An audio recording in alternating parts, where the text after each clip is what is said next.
Hey everyone, Egman here with another video. With the 2019 season coming to a wrap, and everyone looking forward to the 2020 season already, I just kind of want to go over kind of my experiences with how this last season went from a kind of competitive standpoint. How Nationals went, I know I wasn't there, but I have a lot of eyewitness accounts and a lot of people telling me stuff and what I've observed from the community. But if I'm going to say what I see from this, if it's wrong, please correct me in the comments below. But I do want to go over that, and then also what I hope for 2020, along with a couple of things that they've already kind of announced for it. But I have really high hopes, and let's just jump on into it. So the 2019 season started off kind of weird. The first kind of big set of events was the celebration events, which I also did not go to this one, but pretty much from everything I've heard from a lot of other people, they're really great events, huge tournaments, huge amounts of prizes, a lot of giveaways. Everyone was really happy about these events, but the weirdest thing about them is that they were really self-contained. They didn't really have any invites to nationals. I believe that there were some invites given off to like the top three of team wars, and I think like the top three from singles, but compared to like other events like regionals and stuff, this wasn't necessarily to get people into nationals. This was just like big tournaments just to have fun with, which I agree with, but I think that they put a lot more resources into this, and it really distracted from the actual getting into the actual season, because it didn't start until June, I believe. Yeah, June. There were 4 months of the formal season. It was June, July, August, and September, and of those, only 2 of the months, July and September, were there actual tournaments where you could get invites for nationals, which is crazy. The system that they did was in June and August, they would have store tournaments. This would get you an invite to the regional, and how this regional invite worked is that when you at these regional events, you'd have 2 brackets. You'd have an invite bracket and a non-invite bracket. The biggest difference is that the pricing was different for the regional, or for the invite ones, than the open, and that was really it. Just more of a way to be more competitively geared and kind of have like a pro bracket, I guess, and then there was like the open bracket, which was really interesting, but it was weird because it was so condensed in this just very little amount of tournaments, in the sense that there's also so there are 4 events every month. The original way was, so there's going to be 8 regionals total, and then invites from there from last chance qualifiers before the event, which just felt like a little bit too exclusive, I'll say. I think a lot of people were worried about this, and towards the end of the season, there were some changes, which I'll go into. But that was kind of worrisome for people. People wanted kind of did want an exclusive kind of tournament, but they also wanted the biggest tournament they could, right? Which is really, it's 2 things fighting against each other, and I know they conflict, but just having an excuse to have like the biggest Dragon Ball tournament of the year, I don't think it should be exclusive enough where people are actually having a hard time getting into it, I guess. So and then back in August, ARG left their contract with Bandai. This could be a whole different video on this. A couple thoughts on why this happened. One, ARG is making their own card game, which is understandable. And I know that there's some conflicts about probably money or something like that. I don't know anything about that. I know that there's a disconnect about how much Bandai was willing to pay tournament organizers versus how much they were getting paid, and all that kind of stuff. I really have no idea about this, and I don't think I should be talking about it, honestly. But they did leave, which meant there was a huge void of organizing tournaments, right? They had a tournament September that they're supposed to host for the regionals, and they're also supposed to be kind of like the main organizer for nationals as well. So this kind of left kind of a bit of a free fall, and I think actually Bandai was able to pick up the slack well enough for this. They had their last chance regionals, which I actually really like.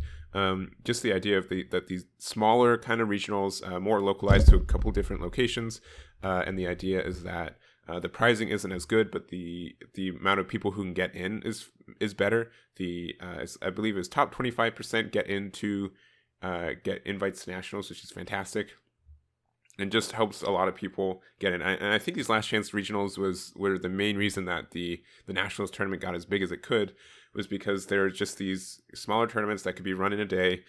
Sometimes there are two of them in a weekend, and just people could enter. They could get their invite and then be safe about going into nationals. So I like these. All in all, this season I felt wasn't too bad, but it was just so restrictive, right? It felt like overly restrictive on both resources and time, which I think could be improved in this next year. So let's go talk about nationals next. All right, I'm going to say this one more time. I was not at this event. All this are secondhand accounts of people based on what people have told me directly, what people have posted on Facebook, and just my general observations based on like the stream and everything.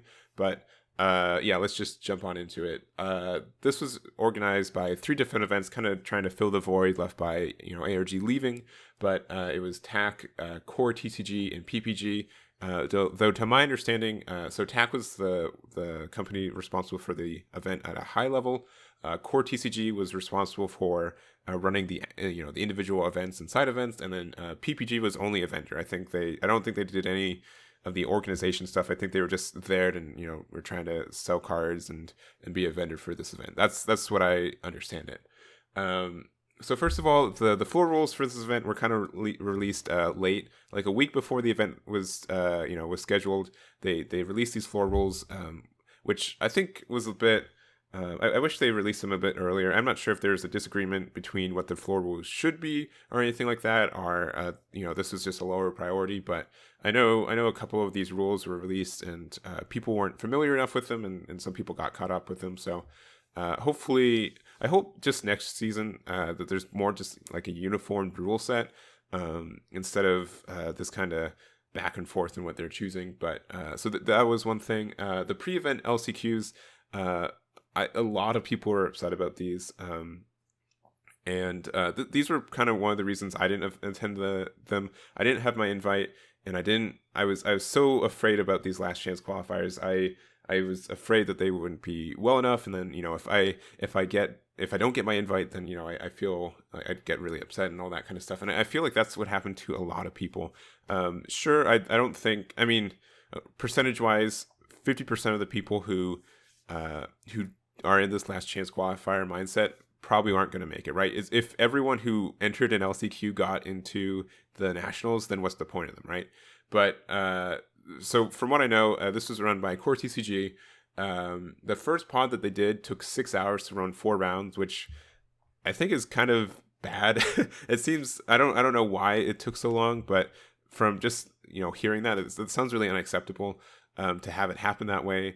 The idea for these last chance qualifiers is that they're kind of supposed to be fast, and so if people don't get in, they can still enter like 1 or 2 more and just get as high amount of chance to get into this. But so people who did this first pod were not able to join other pods later down, and then also as the event was closing, I heard that people were changing the rules for how it was. Some of them were like win 1 match and get into the nationals, which is crazy. I don't know why they changed it halfway through. And honestly, for a lot of the stuff, I feel like things were changed halfway through the event and that kind of stuff, which I don't think is really good. I think there should be a really consistent set of rule sets, and people feel cheated when rules change halfway through and something you've signed up for, it changes. So those are disaster. I hope they get their stuff together next year with those. But from what I've heard, these were bad. Like even people who got into them, like they're just like, man, I'm happy I got in, but it sucks for everyone else who just wasted time and money. And like the other thing is that, so people who don't get into last chance qualifiers, all they have left for the event, like they've pretty much spent time and money to be at this event for an entire weekend, right? Travel, food, hotels, all that. They sat down. And so if they don't get into the actual national event, the only thing they have to look forward to is the side events. And those are kind of a crapshoot too, of what I've heard. There's a change in kind of a lack in prizing halfway through.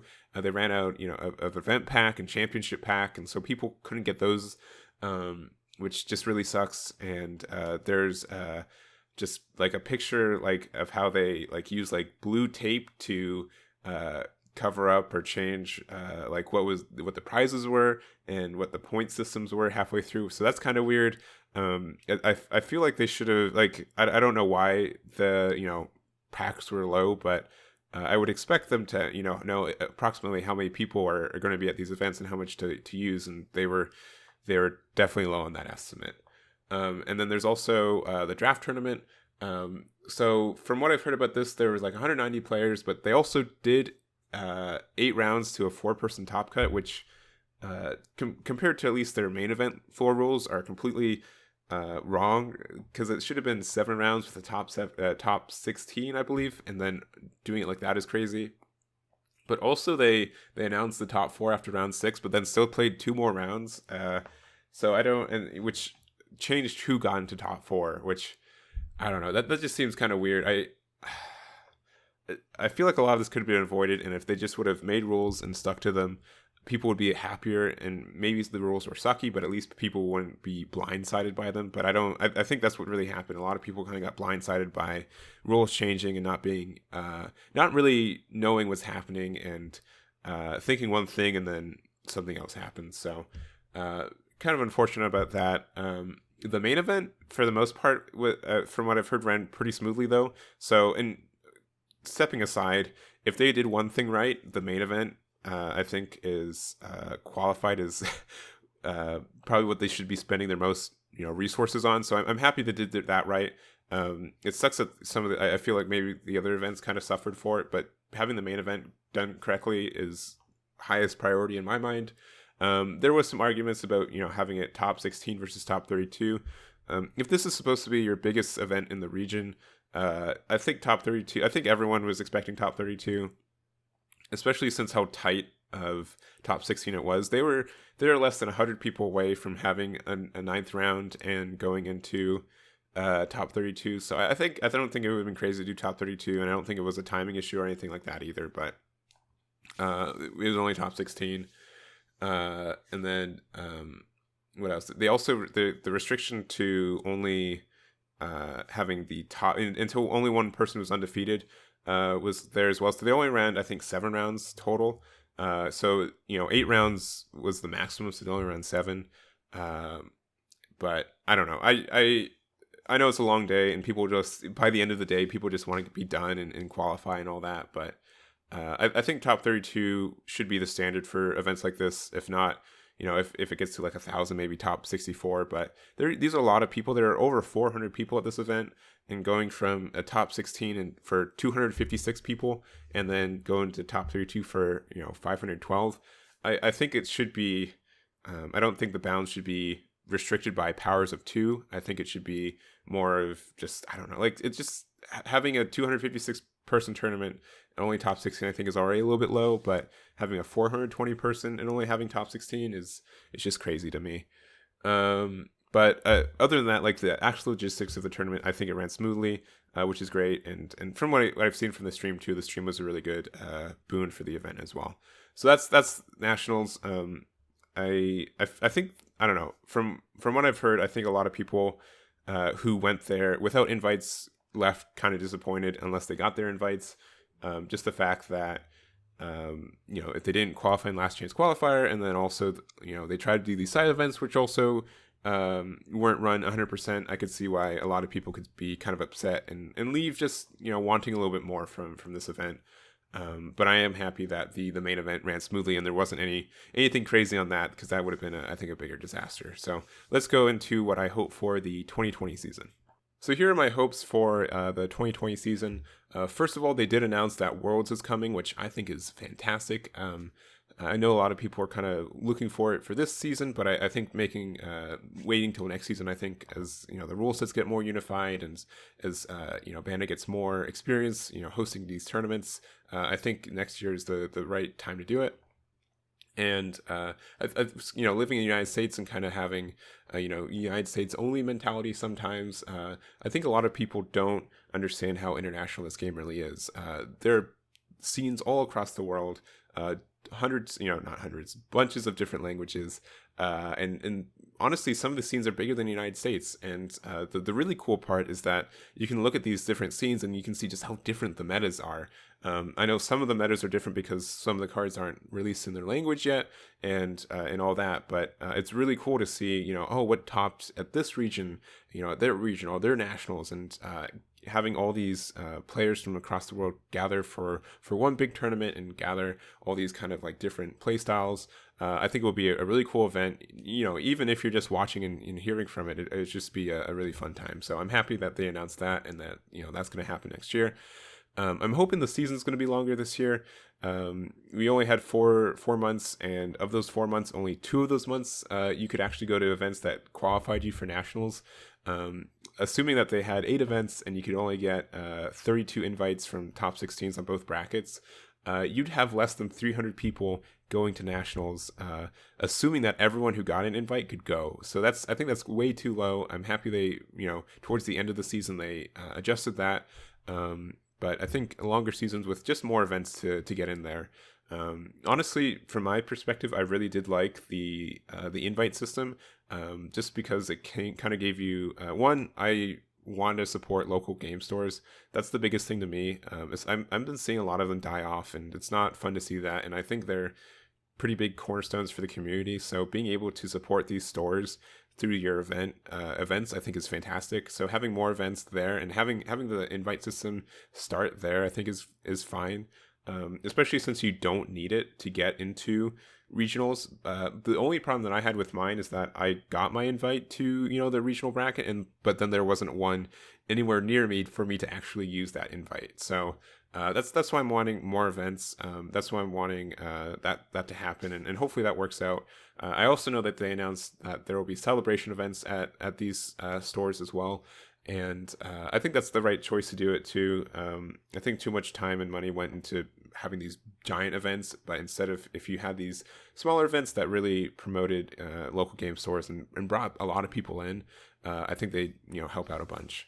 And then the last chance regionals that they had, not the last chance qualifiers at nationals, but like the last month or so of just saying, hey, come to this event. Top 25% or whatever it was, just a higher percent of people get in, not as good pricing. I think those are really needed towards the end of the season when people are desperate for getting these invites and just going to it to get your invite, not really caring about pricing, just getting it, and having this, like, once again, having two days of bracket or two days of 2 different tournaments where people can just play all day, try to get in, I think is the right way to kind of end the season to get people to get in there. So I did like those being introduced at the end, and I hope they come back. And that's really it. Honestly, I think the card game is fantastic. I think the meta is great. They've been making a really smart choices going forward with the meta and the new cards they're introducing and all that. So if they kind of tighten up the regional and kind of competitive framework around it, I think this could be easily like one of the best games in the market, if not already. So yeah, thank you guys so much for watching. Let me know what you guys think about all this, and I'll catch you all next time.